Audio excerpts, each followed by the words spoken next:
Apakah yang membuat seorang anak tega memukul ibunya sendiri? Apakah karena uang, emosi, atau karena kebutaan hati yang lahir dari kebiasaan buruk? Ini bukan hanya sekedar cerita belaka. Ini potret kelam yang bisa terjadi di rumah siapa saja. Tentang kasih sayang ibu dan seorang anak yang tenggelam dalam utang, kebohongan, dan amarah. Di sebuah gang sempit pinggiran kota, berdiri dua rumah tua berdempetan. Dindingnya mulai retak, catnya mengelupas, dan jendela kayunya tampak lapuk dimakan usia. Setiap hujan deras datang, air menetes dari celah atap, membasahi lantai yang sudah kusam.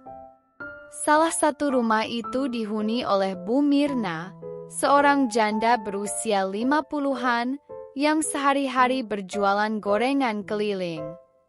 Ia mendorong gerobak kecil dari pagi hingga sore, berkeliling dari satu tikungan ke tikungan lain. Pendapatannya tidak seberapa, tapi cukup untuk bertahan hidup. Bukan untuk dirinya sendiri, melainkan demi anak laki-lakinya yang masih tinggal bersamanya, Raka. Raka adalah seorang pemuda berusia 26 tahun. Dulunya ia adalah anak yang membanggakan.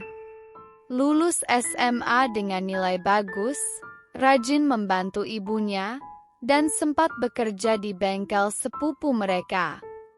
Namun, semuanya berubah sejak ia kecanduan judi online.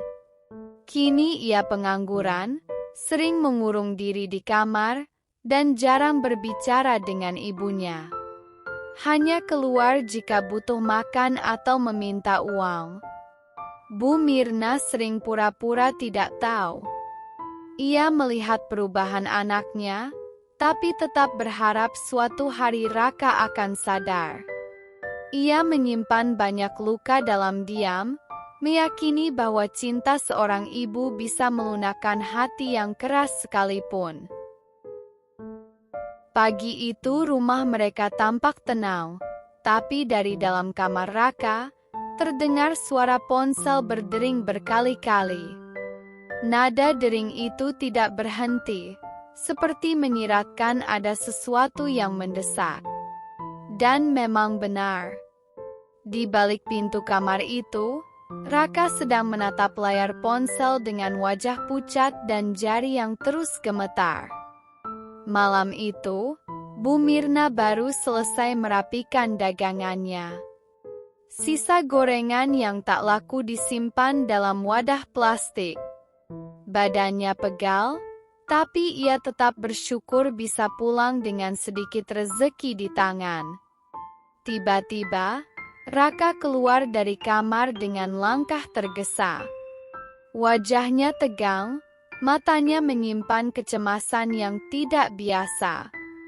Tanpa banyak basa-basi, ia meminta uang. Jumlahnya tak sedikit, Rp300.000, dan harus ada malam itu juga. Bu Mirna tertegun.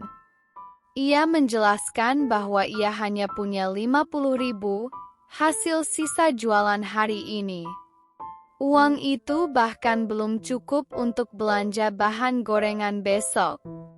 Ia mencoba bertanya, untuk apa uang sebesar itu diminta mendadak. Tapi Raka tidak menjawab, hanya menatap ibunya dengan wajah kesal, lalu mengambil uang 50.000 itu begitu saja dari tangan ibunya. Ia masuk kembali ke kamarnya dan membanting pintu keras-keras. Bu Mirna hanya bisa berdiri diam di dapur. Ada rasa perih yang tidak bisa dijelaskan. Ia tahu betul anaknya sedang terlibat sesuatu yang gelap, tapi ia tak punya tenaga untuk menghadapi semuanya sendiri. Ia masih berharap anaknya akan sadar dan kembali seperti dulu. Di balik pintu kamar yang tertutup rapat, Raka terduduk di lantai. Ia menatap layar ponsel yang terus-menerus menampilkan pesan masuk. Isinya makin brutal. Ancaman, hinaan, bahkan foto rumah mereka dikirimkan oleh seseorang yang tidak ia kenal. Pelipisnya berdenyut. Tangan kirinya gemetar.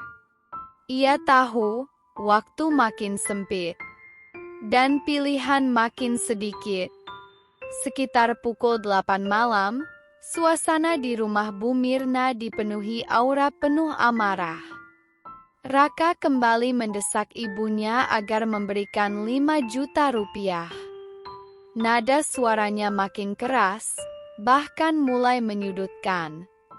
Ia menyebut bahwa ibunya tak pernah benar-benar peduli padanya. Bahwa ia tidak akan mungkin bisa keluar dari masalah kalau tidak dibantu saat itu juga. Bu Mirna tetap menolak. Ia mencoba menjelaskan dengan tenang bahwa uang sebanyak itu tidak ia miliki, bahkan untuk pinjam pun ia tidak tahu harus ke siapa. Tapi penjelasan itu tidak diterima Raka. Ia seperti orang kehilangan kendali. Tubuhnya gemetar, matanya menatap tajam, dan tangannya mulai mengepal. Tiba-tiba ia menjadi kalap. Ia mengangkat tangannya lantas mendorong ibunya hingga terjatuh ke lantai. Suara tubuh tua itu membentur lantai ubin, diiringi helaan napas tertahan. Untuk sesaat, Raka hanya berdiri di situ, terpaku, antara marah dan bingung atas apa yang baru saja dilakukannya. Tangisan kecil terdengar dari mulut Bu Mirna.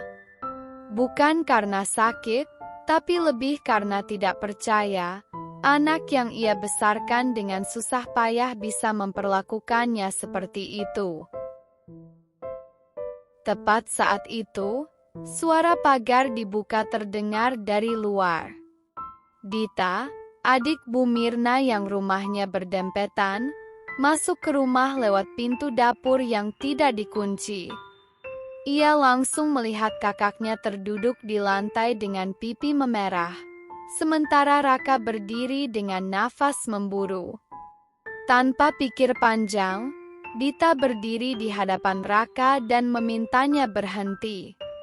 Ia memarahi keponakannya dan menyuruhnya keluar dari rumah itu. Tapi Raka malah makin kalap. Ia mendekat dan mendorong Dita dengan kasar. Bahkan sempat meninju bahu kirinya saat Dita coba menahan tubuhnya agar tak melangkah ke arah Bu Mirna lagi. Dita sempat terjatuh ke lantai tapi segera bangkit. Dengan tubuh gemetar, ia bergegas kabur keluar rumah, sambil berteriak memanggil tetangga. Ia langsung menuju rumah Pak RT yang hanya 2 rumah dari sana. Nafasnya terengah saat mengetuk pintu.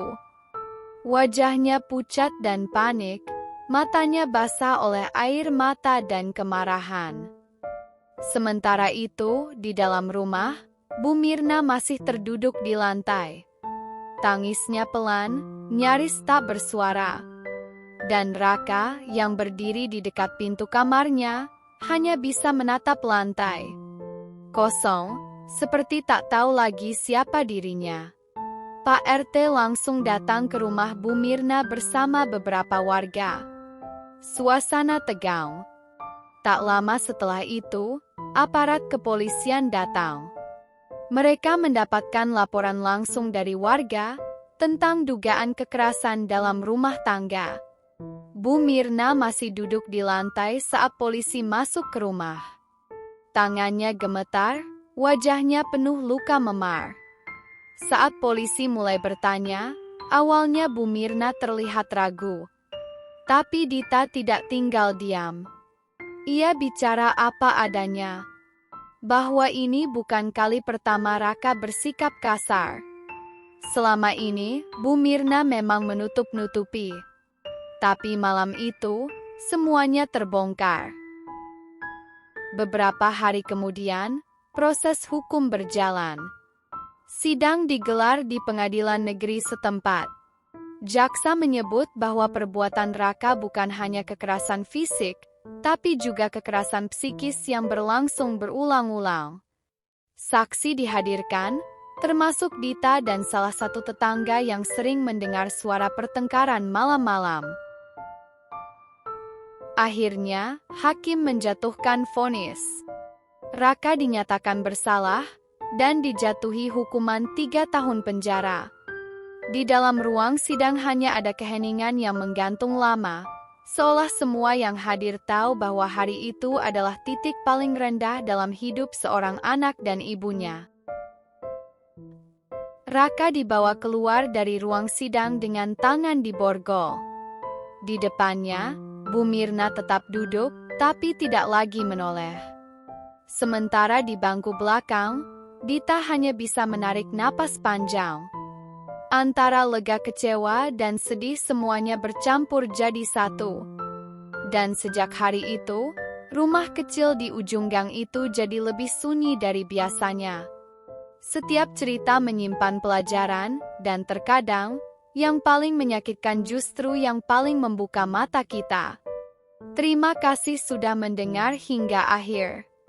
Kalau kisah ini menyentuh hati kalian, jangan segan meninggalkan komen. Dan, dengan menekan tombol subscribe dan lonceng, akan ada kisah lain yang menanti untuk diceritakan bersama kalian.